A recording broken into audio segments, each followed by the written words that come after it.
እንኳን ወደዚህ ቻናል በደህና መጡ። ዛሬ ስለ የባህር አስደናቂ እንስሳ እንነጋገራለን። ስሙ ናርዋል ይባላል። ብዙዎቻችን ይህን እንስሳ በፊልሞች ወይም በፎቶግራፍ ብቻ እናውቀዋለን። እሱ የባህር ዩኒኮርን ተብሎ ይጠራል።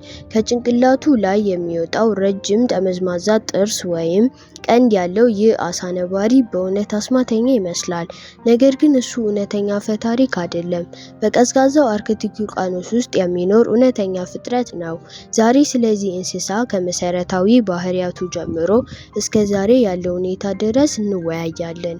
እንጀምር። ናርዋል የተጠረጠረ አሳ ነባሪ ነው።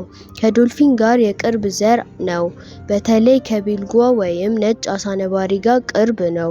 አንድ ትልቅ ወንድ ናርዋል እስከ 5.5 ሜትር ወይም 17 ጫማ ርዝመትና እስከ 1900 ኪሎ ግራም ወይም 4200 ፓውንድ ክብደት ይደርሳል። ሴቶች ትንሽ ናቸው። ቀለማቸው ግራጫ ነጭ ነው። በእድሜ የሚጨምር ቀለም ይለውጣል። አንዳንድ ናርዋሎች በቆዳቸው ላይ ጥቁር ነጠብጣቦች ይኖራቸዋል። በዓለም ላይ ያሉ ናርዋሎች ቁጥር በግምት ከ80,000 እስከ 100,000 አካባቢ ነው። ከነዚህ ውስጥ 75% ያህሉ በካናዳ አርክቲክ ውስጥ ይገኛሉ። ናርዋል ልዩ የሚያደርገው ዋና ነገር ከጭንቅላቱ የሚወጣው ረጅም ጠመዝማዛ ቀንድ ነው። ይህ በእውነት ቀንድ አይደለም፣ የላይኛው ጥርስ ነው። ብዙውን ጊዜ በወንዶች ላይ ይታያል። ርዝመቱ እስከ 3 ሜትር ወይም 10 ጫማ ይደርሳል። በውስጡ እስከ 10 ሚሊዮን ነርቮች አሉት።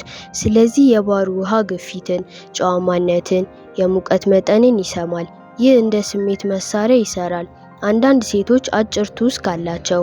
አንዳንዶች ደግሞ ሁለት ቱስክ ያላቸው ናርዋሎች አሉ። በቀድሞ ጊዜ ይህ ቱስክ የንጉስ ዘውድ እንደነበር ይታመን ነበር። ዩኒኮርን ቀንድ ተብሎ ይሸጥ ነበር። ናርዋሎች በቡድን ይኖራሉ። ብዙውን ጊዜ 10 እስከ 20 አባላት እና በበጋ ወቅት መቶዎች ሊሆኑ ይችላሉ። ዋና ምግባቸው ሃሊቡት፣ ኮድ፣ ስኩዊድ፣ ሻምበር ናቸው። በጣም ጥልቅ ይጠልቃሉ። እስከ 1500 ሜትር ወይም 4500 ጫማ ጥልቀት 25 ደቂቃ ያህል ቆይታ ይቆያሉ። ይህ በዓለም ላይ ካሉ አሳ ነባሪዎች መካከል በጣም ጥልቅ ከሆኑት አንዱ ነው። በክረምት በበረዶ ስር ያሉ ትናንሽ ቀዳዳዎችን ብቻ ይጠቀማሉ ለመተንፈስ። ዋና ጠላቶቻቸው ኦርካ ወይም ኪለር ዌል እና ፓላር ቢራ ናቸው። ናርዋሎች በፍጥነት ይዋኛሉ፣ ግን ከኦርካ ለመሸሽ ብዙውን ጊዜ ጥልቅ ውሃ ይጠቀማሉ። በቡድን ውስጥ በጣም የተጠበቀ ያለ ግንኙነት አላቸው። እርስ በእርስ ይጠራራሉ፣ ይጫወታሉ፣ ድምጽ በጣም ይጠቀማሉ።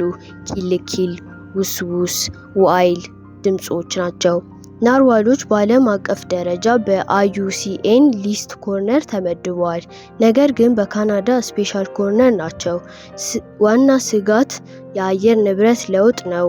በረዶ መቅለጥ፣ የባህር ውሃ ሙቀት መጨመር፣ የምግብ ሰንሰለት መረበሽ። በተጨማሪ በአካባቢው ሰዎች ለምግብና ለባህል ያድኑታል። ይህ በቁጥጥር የሚደረግ ነው። የዘይት መፍሰስ፣ የባህር ብክለትም ስጋት ነው።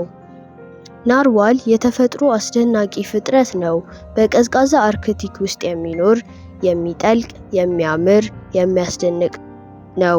እኛ ሰዎች ይህን ዓለም ለመጠበቅ መረዳትና መጠንቀቅ አለብን። የአየር ንብረት ለውጥን ለመቀነስ እንትጋ። ይህ ቪዲዮ ውደዱት፣ ላይክ ያድርጉ፣ ሰብስክራይብ ያድርጉ። ኮመንት ውስጥ ስለ ናርዋል ምን እንደተማሩ ይጻፉ። ቀጣዩ ቪዲዮ ላይ እስከምንገናኝ ድረስ ቻው።